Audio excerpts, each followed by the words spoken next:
ஏசபேல் கூட உட்கார்ந்து அவங்களோட சாப்பிடுற கூட்டம். அந்த கூட்டத்துக்கும் ஒரு ஆசீர்வாதம் கிடைக்குது. அது ஏசபேலினால் வருகிற ஆசீர்வாதம். ஒரு நாள் அந்த ஆசீர்வாதம் என்னாச்சு தெரியுமா? எலியாங்கிறவனால எல்லாரையும் வெட்டி போடுடான்ட்டான். என்னாச்சு? நியாய தீர்ப்பில் அவங்க யாருமே நிலைநிற்கவில்லை, வெட்டி போடப்பட்டார்கள். ரெண்டாவது ஒரு கூட்டம் இருக்கு, இது கெபிக்குள்ள தங்கி இருக்கிற கூட்டம். இவங்கிட்ட என்னன்னு கேட்டீங்கன்னா, இவன் வேற பிரிச்சுப்பான், ஏசபேலோட சேர மாட்டான். அவன் உண்டு, அவன் வேலை உண்டுன்னு இருப்பான். சில ஆட்கள் சொல்லுவாங்க, பார்த்திருக்கீங்களா? நம்ம உண்டு, நம்ம வேலை உண்டு, நம்ம போனோம் வந்தோம், நமக்கு எதுங்க பிரச்சனை, யார் எக்கேடு கேட்டா நமக்கு என்ன, தப்பு நடந்தாலும் கேட்க மாட்டான், நடக்காட்டியும் கேட்க மாட்டான். ஆனா அவன் கரெக்டா இருப்பான்.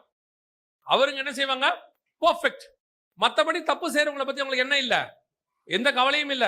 கேட்டா எதுக்கு பிரச்சனை, ஏசபேல எதுக்கு வேண்டி வரும். அதுக்கு பதிலா உபதியா சாப்பாடு கொடுக்குறாரா, சாப்பிட்டோமா, ஜோம் பண்ணமா, கெபிக்குள்ள இருந்தமா, கர்த்தர் ஒரு நாள் விடுதலையாக்குவார்னு வெயிட் பண்ணுவோம்.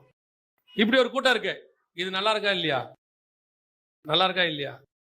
இதுதான் 90% கூட்டம். இன்னைக்கு ஆவிக்குரிய உலகத்துல 90% கூட்டம் என்னன்னு கேட்டீங்கன்னா, சபை எப்படி போனா என்ன, ஆவிக்குரிய உலகம் எப்படி போனா என்ன, எவன் என்ன கள்ள உபதேசம் பேசினா என்ன, யார் சபையை மோசம் போக்கினா என்ன, எதை பத்தி அவங்களுக்கு என்ன கிடையாது, கவலை கிடையாது. ஆனா அவங்க பர்ஃபெக்டா இருப்பாங்க. நான் கரைபடாதபடி என்ன பார்த்துப்பேன், அழுக்காகாதபடி பார்த்துப்பேன்.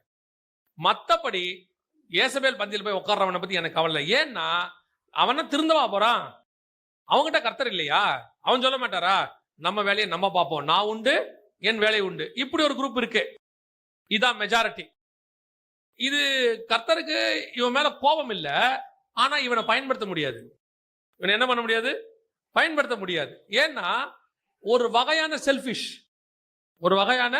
ஆனா இவன் கர்த்தரை நம்பி வந்ததுனால கர்த்தர் என்ன பண்ணிடுவார், இவனை போஷிச்சிருவார், தந்துருவார், உபதேசம் கொடுப்பாரு, நல்லா போகும், ஆவிக்குரிய வாழ்க்கை போகும். ஆனால் உப்பு சப்பு இல்லாம இருக்கும்ல, அந்த மாதிரி ஆள் அவன். அவன் வாடின்னு இருப்பான். சில ஆட்கள் சர்ச்சில் பார்த்தீங்கன்னா 10 வருஷமா வந்துட்டு இருப்பாங்க.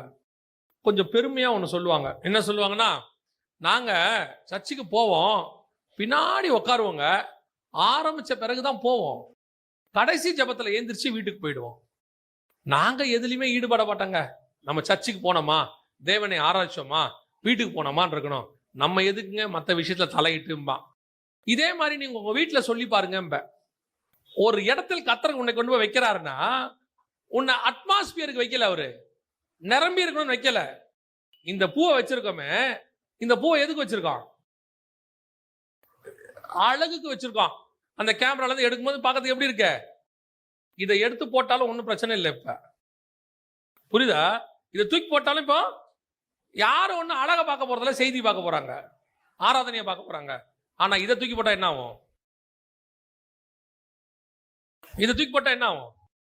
மெசேஜே கேட்காது உங்க யாருக்கும். அங்க இருக்கணும் சொல்ல, எனக்கு கேட்கலம்பா. அப்போ இது நிக்கிறதுக்கும் இது நிக்கிறதுக்கு வித்தியாசம் இருக்குல்ல. அந்த மாதிரிதான் சபைக்குள்ள இருக்கிற விசுவாசி. சிலதுல இதுதான், ஆனா அழகு நிரம்பி இருக்கும். நம்மளுக்கு ஒரு நம்ம சந்தோஷப்பட்டுக்கலாம், நிறைவாய் இருக்கிறது. உங்களால என்ன பிரயோஜனம் கர்த்தருக்கு? ஆசாரிப்பு கூடாரத்தை எடுங்க. ஆசாரிப்பு கூடத்துல கர்த்தர் எல்லா பாத்திரத்தையும் செய்ய சொல்றாரு. ஏதாவது அங்க சும்மா இருக்குமா பார்த்திருக்கீங்களா?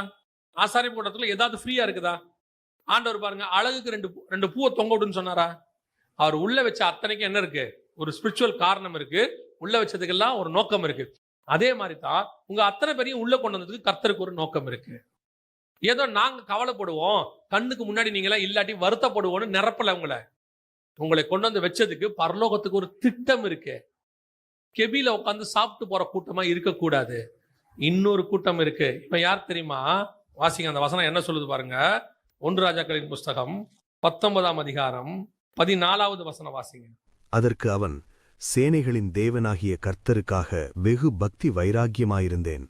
இஸ்ரவேல் புத்திரர் உமது உடன்படிக்கையை தள்ளிவிட்டார்கள்.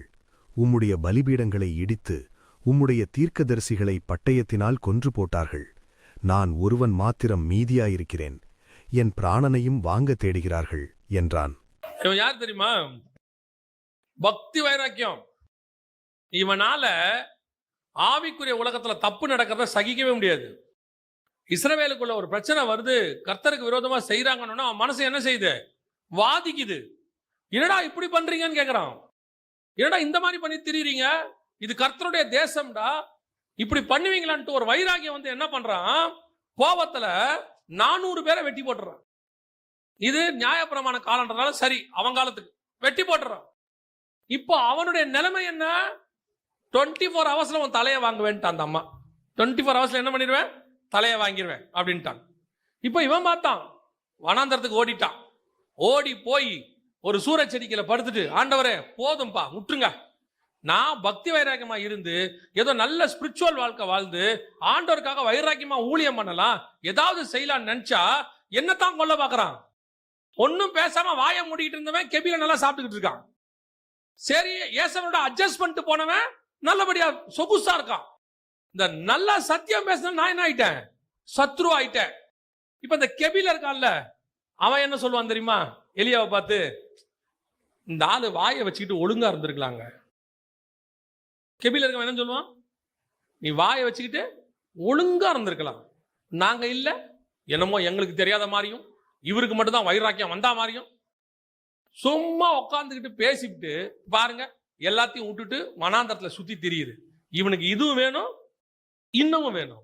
இன்னொருத்தருக்கான் பாருங்க, ஏசபேல் பந்தியில அவன் சொல்லியிருப்பான், நான் அப்பவே இந்த எலியாவை சொன்னேங்க, வா எலியா ஒரு சீட்டு போட்டு விடுறேன் பக்கத்துல, அந்த அம்மா நமக்கு வேண்டப்பட்ட அம்மா தான், சொன்னோம்னா ஒரு போஸ்டிங் வாங்கி கொடுத்துருக்கோம், நீ பாட்டு நல்லா ஓடி இருக்கலாம்.